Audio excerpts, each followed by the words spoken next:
Semalam ini yang bisa istriku kamu menyajikan sediakan. tulang ayam Nasi sisa dan nasi dingin dan dingin tulang seolah ayam aku ini sisa. anjing peliharaan. Kamu Dia tak benar-benar tahu tidak di dalam berguna. saku celanaku ada kunci mobil mewah dan surat pelantikan sebagai direktur utama di kantornya. Saat aku turun dari mobil dan menatap matanya di lobi kantor, apakah dia masih sanggup berdiri tegak?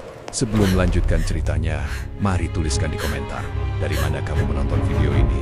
Semoga yang sudah subscribe channel Hakikat Kisah, kami doakan dimudahkan urusannya, dilancarkan rezekinya, disehatkan badannya, dan dikabulkan semua doanya. Amin. Mari kita mulai ceritanya. Suara derit pintu tua itu selalu menjadi musik pembuka bagi Pandi. Setiap kali ia melangkah masuk ke rumah kontrakannya yang sempit, langit di luar sudah berubah menjadi jingga tua, menandakan waktu istirahat bagi banyak orang.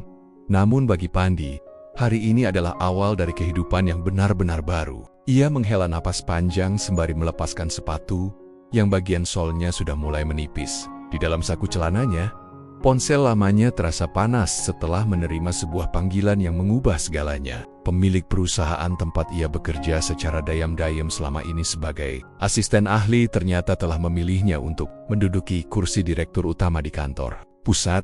Pandi tersenyum tipis sambil menatap langit-langit ruang tamu yang mulai berjamur. Selama bertahan-tahan ia menahan diri untuk tidak memamerkan kemampuannya. Ia memilih terlihat sebagai karyawan biasa yang hanya memiliki gaji popasan demi menjaga kerendah hatiannya. Namun, keputusan dewan direksi sudah bulat. Mulai besok, ia tidak akan lagi dikenal sebagai Pandi yang kusam, melainkan Tuan Pandi, pemimpin baru yang memegang kendali atas ribuan nasib karyawan, termasuk nasib di kantor tempat Ratih, istrinya, bekerja sebagai staf administrasi.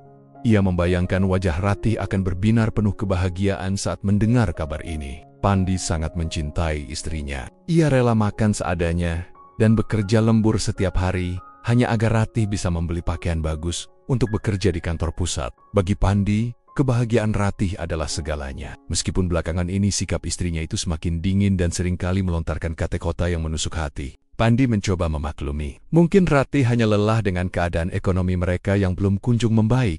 Sambil menunggu Ratih pulang, Pandi pergi ke dapur untuk memasak sesuatu yang istimewa. Namun, ia menyadari bahwa persediaan di lemari makan hampir habis. Hanya ada sisa telur dan sedikit sayuran. Ia memutuskan untuk tidak memasak dan lebih memilih menunggu Ratih membawakan makanan. Karena biasanya istrinya itu sering membawa pulang makanan dari luar setelah jam kantor berakhir. Ia duduk di kursi kayu yang kakinya sudah sedikit goyang, membayangkan betapa indahnya makan malam mereka nanti setelah ia membisikkan bahwa ia bukan lagi orang miskin.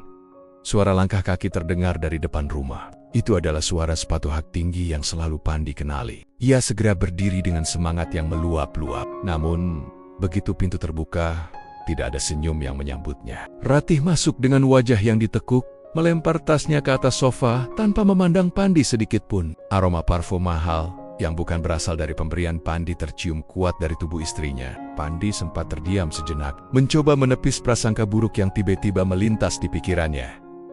Ratih langsung menuju kamar tanpa mengucapkan sepatah kata pun. Pandi mengikutinya dari belakang dengan perlahan, mencoba membuka percakapan yang sudah ia rancang di kepalanya. Ia ingin mengajak Ratih makan malam di luar besok sebagai perayaan kecil-kecilan. Namun, sebelum satu kata pun keluar dari mulut Pandi, Ratih sudah berbalik dengan tatapan mata yang tajam dan penuh kebencian. Ia terlihat sangat jijik melihat suaminya yang masih mengenakan seragam kerja yang sedikit bau keringat itu. Pandi mencoba menyapa dengan lembut, menanyakan bagaimana harinya di kantor tadi. Ratih hanya mendengus, lalu mengeluarkan sebuah kantong plastik dari tasnya yang ternyata berisi sisa makanan dari restoran mewah. Tanpa rasa bersalah, ia meletakkan kantong itu di atas meja riasnya. Pandi mengira itu adalah makanan untuk mereka berdua. Namun hatinya mencelos saat Ratih justru mengeluarkan sepotong ayam utuh untuk dirinya sendiri dan menyisihkan sebuah bungkusan kecil berisi tulang-tulang ayam dan sedikit nasi yang sudah mendingin.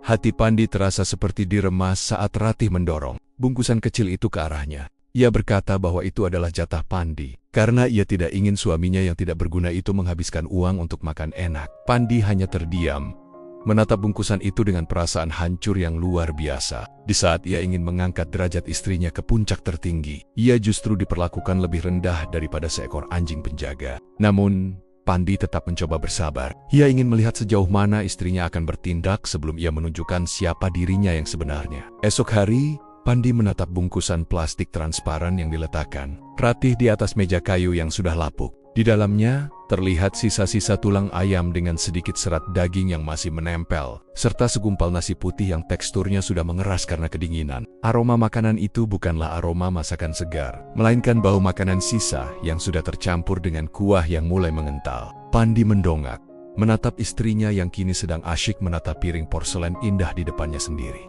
Berisi steak daging yang masih mengeluarkan uap hangat. Ratih sama sekali tidak merasa bersalah. Ia justru sibuk mengatur posisi ponselnya, menyandarkannya pada sebuah gelas kaca agar ia bisa melakukan panggilan video dengan leluasa. Pandi masih berdiri mematung, dadanya sesak melihat perlakuan itu. Ia ingin sekali berteriak bahwa hari ini ia baru saja menandatangani dokumen yang menjadikannya pemilik kekuasaan tertinggi di kantor tempat Ratih mencari nafkah. Namun, lidahnya terasa keluh. Kecewa yang teramat dalam telah mengunci semua kote-kota manis yang sebelumnya ia siapkan. Suara nada sambung dari ponsel Ratih memecah keheningan kamar. Tak lama kemudian muncul wajah seorang pria di layar ponsel itu. Pandi mengenalinya. Pria itu adalah salah satu manajer di departemen pemasaran. Pria yang seringkali meremehkan Pandi saat mereka tidak sengaja bertemu di lobi kantor. Ratih tiba-tiba berubah menjadi sosok yang sangat manis. Suaranya yang tadi ketus kini berubah menjadi manja dan lembut. Ia mulai menyantap steak mahalnya sambil tertawa kecil, memamerkan kemewahan makan malamnya kepada pria di balik layar tersebut. Pandi tetap duduk di kursi sudut, membuka bungkusan nasi sisa yang diberikan istrinya. Setiap butir nasi yang masuk ke tenggorokannya terasa seperti kerikil yang tajam. Ia mendengar Ratih bercerita kepada pria itu tentang betapa bosannya. Ia hidup dengan suami yang miskin dan tidak punya masa depan. Ratih bahkan tidak segan-segan menghina Pandi di depan selingkuhannya, seolah-olah Pandi hanyalah benda mati yang tidak punya telinga. Ia tertawa lebar saat pria itu menjanjikannya sebuah tas mewah jika Ratih bersedia menemaninya akhir pekan nanti. Sakit hati Pandi mencapai puncaknya saat Ratih melirik ke arahnya dengan pandangan merendahkan sambil berkata kepada pria di telepon bahwa ia sedang memberi makan peliharaannya. Pandi meletakkan tulang ayam yang belum sempat ia gigit. Ia menatap punggung Ratih yang masih asyik bersenda gurau. Rasa cinta yang selama ini ia pupuk perlahan mulai rontok, berganti dengan tekad yang dingin dan keras. Ia menyadari bahwa kesetiaan dan pengorbanannya selama ini hanya dianggap sebagai kelemahan oleh wanita yang ia sebut istri malam itu. Meja makan menjadi saksi bisu atas hancurnya sebuah martabat. Pandi tidak menghabiskan makanannya. Ia bangkit berdiri, membersihkan meja dengan sisa-sisa tenaga yang ia miliki, lalu berjalan keluar kamar tanpa pamit. Ratih bahkan tidak menoleh. Ia terlalu sibuk merencanakan masa depan indahnya dengan pria lain, tanpa tahu bahwa pria yang baru saja ia beri makan sisa adalah orang yang esok pagi akan memegang kendali penuh atas hidup dan kariernya. Setelah meninggalkan kamar yang terasa menyesakan itu, Pandi duduk di kursi panjang di teras depan. Angin malam yang dingin menusuk hingga ke tulang, namun rasa dingin itu tidak sebanding dengan kekosongan yang ia rasakan di hatinya. Tidak. Ia memegang sebuah map hitam berisi dokumen pelantikannya sebagai direktur utama. Dokumen yang seharusnya menjadi kado ulang tahun pernikahan mereka yang sebentar lagi tiba, kini justru terasa seperti senjata yang siap menghancurkan segalanya. Air mata Pandi menetes tanpa suara. Ia teringat masa-masa awal pernikahan mereka, saat Ratih masih mau diajak makan di pinggir jalan dengan penuh tawa. Namun, perlahan-lahan dunia kerja di kantor pusat mengubah istrinya. Ratih mulai terobsesi dengan gaya hidup mewah, berteman dengan orang-orang yang hanya memandang nilai seseorang dari merek tas yang dipakai. Pandi mencoba mengikuti ritme itu dengan bekerja lebih keras. Namun ia sengaja merahasiakan promosinya karena ingin menguji apakah Ratih masih mencintainya apa adanya. Ternyata jawabannya sangat menyakitkan. Dari balik jendela, Pandi masih bisa mendengar suara Ratih yang masih tertawa di telepon. Istrinya itu benar-benar sudah tidak memiliki rasa hormat sedikit pun. Pandi membuka map hitam itu, membaca namanya yang tertera dengan jelas sebagai pimpinan baru. Ia mengusap air matanya dan menarik napas dalam-dalam. Kesedihan itu perlahan menguap, digantikan oleh kemarahan yang tenang. Ia tidak akan lagi menjadi Pandi yang lemah dan mudah diinjak-injak. Ia akan memberikan pelajaran yang tidak akan pernah dilupakan oleh Ratih. Seumur hidupnya, ia mulai menyusun rencana untuk acara pelantikan esok hari. Ia tahu bahwa Ratih akan hadir di sana sebagai staf administrasi yang bertugas menyambut tamu. Pandi membayangkan betapa terkejutnya wanita itu Saat melihat suami yang ia beri makan, tulang ayam semalam berdiri di podium sebagai pemilik kekuasaan tertinggi, Pandi tidak berniat untuk memaafkan. Baginya, penghinaan malam ini adalah batas terakhir yang tidak bisa ditoleransi lagi. Seorang istri yang berani memberi makan sisa, sementara ia berselingkuh secara terang-terangan tidak layak mendapatkan kemuliaan dari kesuksesannya. Pandi masuk kembali ke dalam rumah. Saat jam menunjukkan pukul 2 pagi, ia melihat Ratih sudah tertidur lelap dengan ponsel yang masih menyala di samping bantalnya. Pandi tidak lagi merasakan getaran cinta saat melihat wajah itu. Ia justru merasa asing. Ia mengambil beberapa pakaian miliknya dan memasukkannya ke dalam tas kecil. Malam ini adalah malam terakhir ia tidur di rumah kontrakan ini. Ia memutuskan untuk berangkat lebih awal ke hotel dekat kantor pusat agar bisa bersiap sayap dengan sempurna. Sebelum melangkah keluar, Pandi menyempatkan diri menatap meja makan untuk terakhir kalinya. Sisa nasi dingin dan tulang ayam itu masih di sana, menjadi pengingat abadi betapa rendahnya ia di mata istrinya. Pandi tersenyum pahit, menutup pintu dengan sangat pelan agar tidak membangunkan Ratih. Ia berjalan menuju jalan raya yang sepi, mencari taksi yang akan membawanya menuju takdir barunya. Hari esok bukan hanya tentang jabatan baru, tapi tentang pembalasan yang elegan untuk sebuah hati yang telah lama dikhianati. Cahaya matahari pertama menyelinap masuk melalui celah jendela yang sedikit retak. Namun Pandi sudah tidak ada di sana untuk menyambutnya. Sejak pukul 4 pagi, ia sudah meninggalkan rumah kontrakan itu. Ia berdiri di dalam kamar hotel mewah yang terletak hanya beberapa blok dari gedung kantor pusat. Di depannya, sebuah cermin besar menampilkan sosok pria yang sangat berbeda. Ia mengenakan setelan jas buatan tangan berwarna biru gelap yang harganya setara dengan gaji Ratih selama 2 tahun. Pandi menyisir rambutnya ke belakang, menatap sepasang mata yang kini tidak lagi memancarkan keraguan, melainkan ketegasan seorang pemimpin. Sementara itu, di rumah kontrakan, Ratih terbangun dengan malas. Ia menguap lebar sambil mencari ponselnya yang terjatuh di lantai. Hal pertama yang ia lakukan adalah mengecek pesan dari manajer pemasaran yang tadi malam menemaninya lewat panggilan video. Senyumnya mengembang saat melihat janji untuk makan siang di restoran mahal hari ini. Ratih sama sekali tidak menyadari bahwa suaminya sudah pergi. Ia menganggap Pandi sudah berangkat kerja lebih awal seperti biasa, dengan motor tuanya yang berisik dan pakaian yang sudah pudar warnanya. Ratih beranjak menuju dapur untuk mencari kopi. Ia melihat meja makan masih berantakan dengan sisa tulang ayam dari semalam. Ia mendengus kesal, merasa Pandi sangat malas karena tidak membersihkan meja itu sebelum berangkat. Sambil mengoleskan riasan tebal ke wajahnya, Ratih bergumam sendiri tentang betapa tidak bergunanya suaminya itu. Ia merasa sudah terlalu cantik untuk tetap tinggal di rumah sesempit ini. Dalam benaknya ia sudah merencanakan bagaimana cara menceraikan Pandi setelah ia mendapatkan kepastian. Jabatan dari selingkuhannya di kantor pusat. Ia mengganokan rok pendek dan blus ketat yang menurutnya akan menarik perhatian pimpinan baru yang kabarnya akan dilantik pagi ini. Di kantor pusat, semua staf memang sedang sibuk luar biasa. Kabar bahwa seorang direktur utama baru akan datang langsung dari luar negeri membuat atmosfer gedung menjadi tegang, sekaligus penuh harap. Ratih bergegas keluar rumah, mengunci pintu dengan kasar, dan naik ke dalam taksi online yang ia pesan dengan sisa uang di dompetnya. Ia tidak tahu bahwa pria yang ia maki setiap hari sedang duduk di dalam sedan mewah yang kini sedang bergerak menuju gerbang gedung yang sama. Di dalam mobil mewah itu, Pandi melihat keluar jendela. Ia melihat gedung kantor pusat yang menjulang tinggi, tempat di mana ia seringkali hanya bisa berdiri di lobi sebagai orang biasa. Hari ini, pintu khusus pimpinan akan terbuka lebar untuknya. Ia mengecek kembali naskah pidato di tangannya. Namun matanya tertuju pada satu baris dokumen tentang daftar karyawan yang akan dirumahkan. Nama Ratih berada di urutan teratas. Pandi menutup map itu dengan mantap. Ia bukan ingin jahat. Ia hanya ingin memberikan keadilan atas apa yang telah istrinya tanam selama ini. Suasana di lobi utama gedung pusat sangat riuh. Karpet merah sudah terbentang dari pintu masuk hingga menuju podium di aula besar. Ratih berdiri di barisan staf administrasi, memegang beberapa berkas yang sebenarnya tidak terlalu penting, hanya agar ia terlihat sibuk di mata atasan. Ia terus memperbaiki posisi kerah bajunya dan berkaca pada layar ponsel. Ia mendengar desis-desis dari rekan-rekannya bahwa direktur utama yang baru ini adalah sosok yang sangat kaya, tegas, dan masih tergolong muda. Ratih merasa ini adalah kesempatannya untuk naik kasta. Beberapa manajer tingkat atas, termasuk pria yang berselingkuh dengan Ratih, berdiri di baris paling depan dengan wajah tegang. Mereka semua ingin memberikan kesan pertama yang sempurna. Ratih sesekali melirik ke arah manajer itu sambil memberikan senyuman nakal, yang dibalas dengan kedipan mata. Mereka berdua merasa sangat aman, merasa bahwa dunia ini ada di bawah kaki mereka. Ratih bahkan sempat berbisik kepada temannya bahwa suaminya, Pandi, mungkin sedang kepanasan di jalanan sekarang. Sementara ia sedang bersiap menyambut orang paling berpengaruh di perusahaan.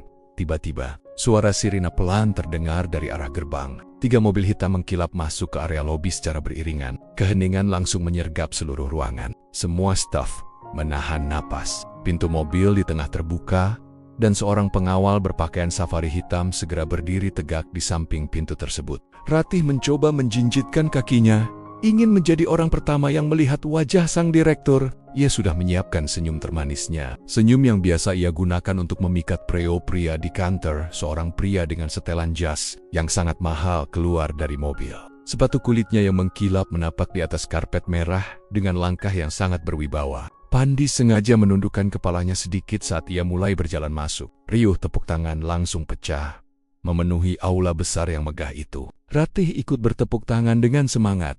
Meskipun ia merasa postur tubuh pria itu terasa sangat familiar di matanya. Ia mengerutkan kening, mencoba memfokuskan pandangannya pada wajah pria yang semakin mendekat ke arah podium. Saat Pandi sampai di tengah aula, ia berhenti sejenak dan mengangkat kepalanya. Matanya langsung menyapu ke arah barisan staf administrasi, tepat ke arah di mana Ratih berdiri. Pada detik itu, jantung Ratih seolah berhenti berdetak. Dunia di sekitarnya terasa melambat. Wajah yang selama ini ia hina, wajah yang semalam ia beri makan tulang ayam dan nasi dingin, kini berdiri tegak di hadapannya dengan aura kekuasaan yang luar biasa. Ratih merasa kakinya lemas, tangannya yang memegang berkas mulai gemetar hebat, hingga kurtis-kartis itu jatuh berserakan di lantai. Ia tidak mungkin salah lihat, pria itu adalah suaminya. Ratih merasa sioliola seluruh oksigen di aula itu baru saja disedot keluar. Ia berdiri mematung dengan mulut sedikit terbuka. Sementara kertas-kertas laporan yang tadi ia pegang kini hancur terinjek oleh kaki staf lain yang mencoba merangsek maju. Pandangan matanya tidak lepas dari sosok pria yang sedang berjalan tenang menuju podium. Setiap langkah pria itu terasa seperti dentuman palu yang menghantam dada Ratih. Jas biru gelap itu, cara ia membenahi jam tangan peraknya, hingga sorot matanya yang tajam namun tenang. Semuanya sangat tidak asing. Itu adalah suaminya, Pandi. Pria yang semalam ia panggil sebagai parasit tidak berguna. Rekan di sebelah. Ratih menyikut lengannya dengan heboh, sambil berbisik tentang betapa tampan dan berwibawanya direktur utama mereka yang baru. Namun, Ratih tidak bisa mengeluarkan suara. Lidahnya mendadak keluh dan tenggorokannya terasa sangat kering. Ia melihat manajer pemasarannya. Pria yang semalam tertawa bersamanya di panggilan video, kini membungkuk sangat rendah saat Pandi melintas di depannya. Pria itu tampak sangat ketakutan, seolah sedang menghadap seorang raja. Ratih ingin meyakini bahwa ini hanyalah mimpi buruk atau mungkin orang yang sangat mirip. Namun bekas luka kecil di pelipis pria itu adalah bukti nyata bahwa itu adalah suaminya. Pandi tidak menunjukkan ekspresi apapun saat melewati barisan Ratih.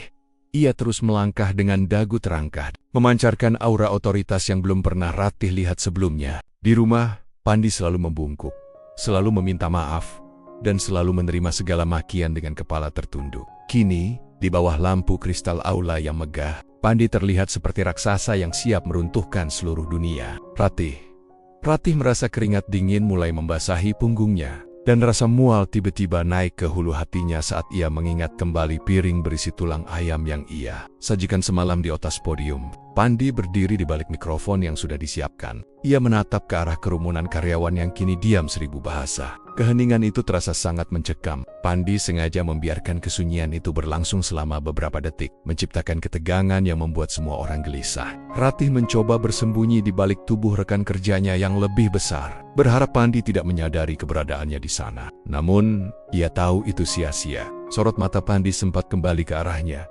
dingin dan tanpa ampun, seolah sedang menatap seonggok sampah yang harus segera dibersihkan.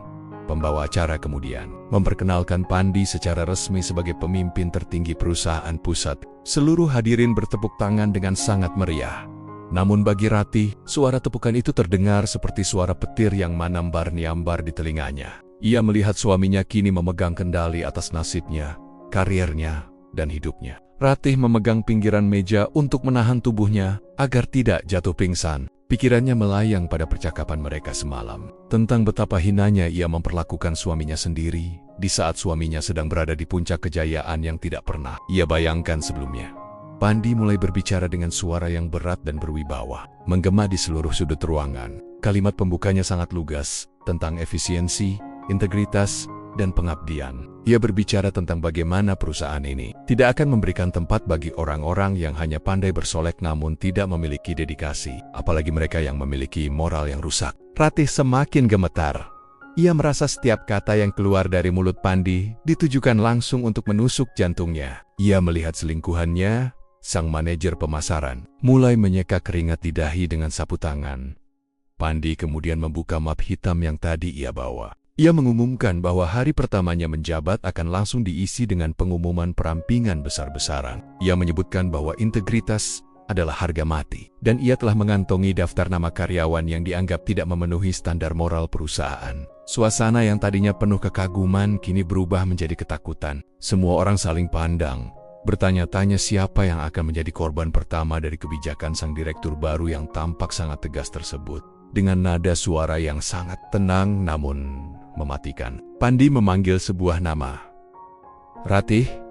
Nama itu menggema melalui pengeras suara, membuat semua mata di aula berpaling mencari sosok yang dimaksud. Ratih merasa dunianya benar-benar runtuh. Ia berjalan maju dengan langkah gontai menuju depan podium, sementara ribuan pasang mata menatapnya dengan penuh rasa ingin tahu. Ia berdiri di bawah podium, mendongak ke arah suaminya yang kini menatapnya dari posisi yang jauh lebih tinggi. Pandi tidak memanggilnya dengan sebutan istri, melainkan dengan sebutan staf yang tidak kompeten.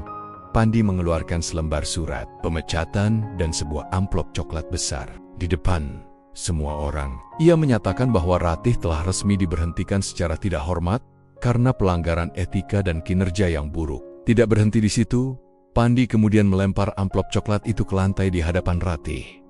Isi amplop itu berserakan, menampilkan foto-foto hasil tangkapan layar dari panggilan video Ratih dengan sang manajer semalam, serta bukti-bukti pengkhianatan lainnya. Desas-desus langsung pecah di seluruh aula. Hinaan dan cemoohan kini berbalik mengarah kepada Ratih.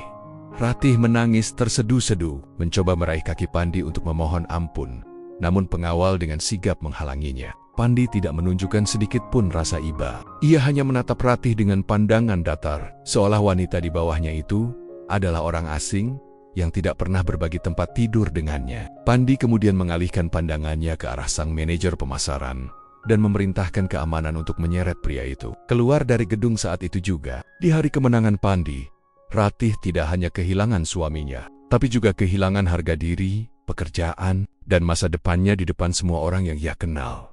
Lantai aula yang dingin itu terasa seperti menarik tubuh Ratih masuk ke dalam bumi. Ia masih bersimpuh di antara foto-foto perselingkuhannya yang berhamburan, menjadi tontonan ratusan rekan kerja yang selama ini ia remehkan. Pandi sudah tidak ada lagi di atas podium. Suaminya yang kini menjadi orang paling berkuasa di gedung itu telah melangkah pergi tanpa menoleh sedikit pun. Seolah-olah Ratih hanyalah debu yang baru saja ia bersihkan dari sepatunya yang mahal. Beberapa petugas keamanan segera memegang lengan Ratih, memaksanya berdiri dan menggiringnya keluar dari gedung melalui pintu belakang. Layaknya seorang pencuri yang tertangkap basah, kehancuran Ratih baru saja dimulai. Di luar gedung, manajer pemasaran yang menjadi selingkuhannya sudah lebih dulu diusir dengan kasar. Saat Ratih mencoba mendekat dan meminta perlindungan, pria itu justru mendorongnya hingga terjatuh ke aspal. Pria itu memakinya, menyalahkan Ratih atas hilangnya jabatan dan reputasinya yang hancur dalam sekejap. Tanpa rasa kasihan, sang manajer pergi meninggalkannya begitu saja, menyadari bahwa Ratih kini tidak lebih dari beban yang akan menghancurkan hidupnya lebih dalam lagi. Ratih terduduk lemas di pinggir jalan, menatap gedung pencakar langit itu, dengan air mata yang terus mengalir membasahi riasan wajahnya yang kini berantakan. Hari-hari berikutnya menjadi neraka yang nyata bagi Ratih. Kabar tentang perselingkuhan dan pemecatannya menyebar dengan sangat cepat di kalangan industri administrasi, membuatnya masuk ke dalam daftar hitam di perusahaan manapun. Tidak ada satupun kantor yang mau menerima wanita dengan catatan moral yang begitu buruk. Tabungannya yang sedikit pun habis dalam sekejap untuk membayar biaya kontrakan yang sudah menunggak. Ia terpaksa pindah ke sebuah kamar kos yang jauh lebih sempit dan kumuh daripada rumah kontrakan yang dulu ia huni bersama Pandi. Di sana, ia seringkali harus menahan lapar, Karena tidak ada lagi uang yang bisa digunakan untuk membeli makanan enak, Ratih hidup dalam bayang-bayang penyesalan yang membakar jiwa. Setiap kali ia melihat berita di televisi atau media sosial tentang keberhasilan Pandi dalam memimpin perusahaan, hatinya terasa seperti disayat sembilu. Ia melihat Pandi tampil dengan sangat terhormat, didampingi oleh orang-orang hebat, dan tampak jauh lebih bahagia daripada saat bersamanya. Setiap malam, Ratih terpaksa memakan nasi bungkus murahan, atau sisa-sisa makanan yang bisa ia dapatkan. Sebuah pemandangan yang selalu mengingatkannya pada tulang ayam yang ia sajikan untuk Pandi malam itu. Rasa pahit di lidahnya seolah menjadi hukuman yang tidak pernah berakhir atas kesombongannya. Kesepian mulai menggerogoti kewarasannya. Selingkuhannya sudah menghilang tanpa jejak. Dan teman-teman kantornya yang dulu sering diajak bergosip, kini memblokir nomor teleponnya. Ratih benar-benar sendirian di dunia ini. Ia sering terlihat duduk di taman kota dengan pakaian yang mulai lusuh, menatap kosong ke arah jalan raya, berharap keajaiban datang dan Pandi akan menjemputnya. Namun, ia tahu itu adalah mimpi yang mustahil. Pandi sudah benar-benar membuangnya dari hidupnya. Menutup rapat pintu maaf yang dulu pernah terbuka lebar. Hukuman bagi Ratih bukanlah kematian, melainkan hidup yang panjang dalam kemelaratan dan rasa malu yang abadi.